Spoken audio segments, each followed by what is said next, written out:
তো হ্যালো বন্ধুরা, কেমন আছো? আমি আজকে বানাচ্ছি ছাতুর কচুরি। তার জন্য আমি এখানে কড়াতে তেল গরম করে দিয়ে দিচ্ছি হিং এবং আদা বাটা, লঙ্কা বাটা দিয়ে ভেজে নেওয়ার পরে আমি এই ছাতুটিকে দিয়ে দিচ্ছি।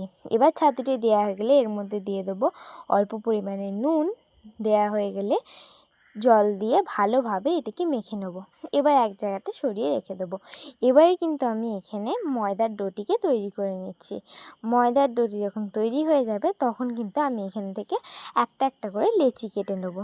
আর আমার যখন সব লেচিগুলো বানানো হয়ে যাবে তখন কিন্তু আমি একটি পাত্রে রেখে দেবো।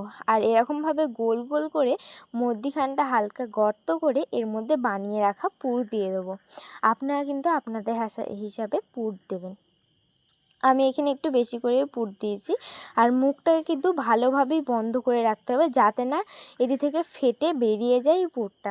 আমি ঠিক এরকমভাবে গোল গোল করে নিচ্ছি পুর দিয়ে। আর ঠিক একই প্রসেসিংয়ে আমি সবগুলোই বানিয়ে নিচ্ছি।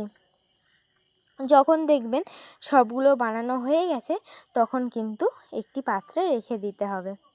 দেখুন আমি যেভাবে করছি সেরকমভাবেই কিন্তু করবেন। যদি একটুখানি মুখটা ফাঁকা থাকে তাহলে কিন্তু ফেটে যাওয়ার সম্ভাবনা থাকবে এই বেলে যাওয়ার সময়তে।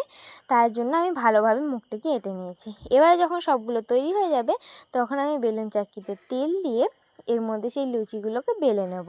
যখন লুচিগুলি বেলা হয়ে যাবে সবগুলো, আমি তখন একটি পাত্রে রেখে দেবো। এরকমভাবে আমি একটা একটা করে সব লুচি বেলে নিচ্ছি।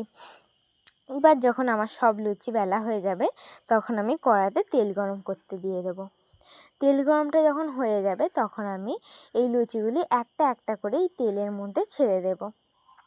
আর মনে রাখবেন যখন লুচিগুলি ছাড়বেন তেলের মধ্যে তখন কিন্তু আঁচটা একেবারে লোয়ে থাকবে না, কিন্তু মিডিয়ামে থাকতে পারে।